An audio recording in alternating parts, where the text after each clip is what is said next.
السلام علیکم کلاس. آج ہم پڑھنے جا رہے ہیں مطالعہ پاکستان جماعت نہم باب نمبر 2 تحریک پاکستان اور پاکستان کا قیام. آج کا ہمارا موضوع ہے قرارداد مقاصد. جیسا کہ ہم جانتے ہیں پاکستان 14 اگست 1947 کو مارچ سے وجود میں آیا. پاکستان بننے کے بعد 12 مارچ 1949 کو اس وقت کے وزیر اعظم نواب زادہ لیاقت علی خان نے قانون ساز ادارے میں ایک قرارداد پیش کی جس میں ان نکات کی نشاندہی کی گئی جن کو بنیاد بنا کر ملک کے مستقبل کا دستور بنانا تھا. قومی اسمبلی نے اس قرارداد کو منظور کیا. اس قرارداد کو عرف عام یعنی عام بول چال میں قرارداد مقاصد کے نام سے یاد کیا جاتا ہے. آئیے ہم ان کے اہم نکات پڑھتے ہیں.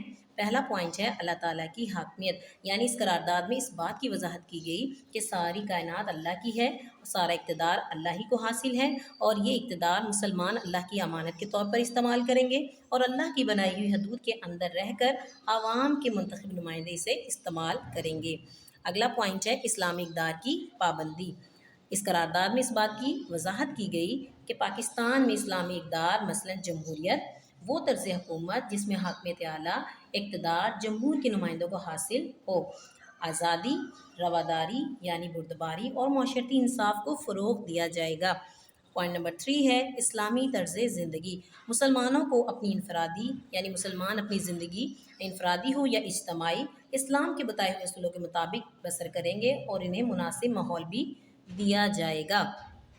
اگلا پوائنٹ ہے اقلیتوں کا تحفظ، یعنی پاکستان میں رہنے والے مسلمانوں کے ساتھ ساتھ غیر مسلم شہریوں کو اپنے مذہب اور عقائد کے مطابق زندگی گزارنے کا مکمل تحفظ دیا جائے گا. جی پوائنٹ نمبر 5 ہے بنیادی حقوق کی فراہمی، یعنی تمام شہریوں کو کسی نسلی، معاشرتی اور معاشی مذہبی تعصب کے بغیر یعنی تعصب طرفداری کے بغیر تمام شہری بنیادی حقوق فراہم کیے جائیں گے اور ان کا استعمال کریں گے. اگلا پوائنٹ ہے وفاقی نظام حکومت. اس قرارداد مقاصد میں وضاحت کی گئی کہ پاکستان کا نظام وفاقی جمہوری ہوگا، مسلمانوں کی قومیت کی وحدت ہوگی جو کہ عوام کے منتخب نمائندوں کے ذریعے چلایا جائے گا. اگلا پوائنٹ ہے پسماندہ علاقوں کی ترقی، یعنی جو علاقے پیچھے رہ جانے والے ہیں، غیر ترقی یافتہ علاقے ہیں. اس قرارداد میں اس بات کا اندازہ لگایا گیا کہ پسماندہ علاقوں کی ترقی کے لیے ضروری اقدامات کیے جائیں اور انہیں ترقی یافتہ علاقوں کے برابر لایا جائے. اگلا پوائنٹ ہے عدلیہ کی آزادی. قرارداد مقاصد میں اس بات کی وضاحت کی گئی کہ عدلیہ اپنے فرائض کی ادائیگی میں بغیر کسی دباؤ کے، بغیر کسی پریشر کے مکمل طور پر آزاد ہے اور اپنا فیصلہ صادر کرنے کی پابند ہوگی.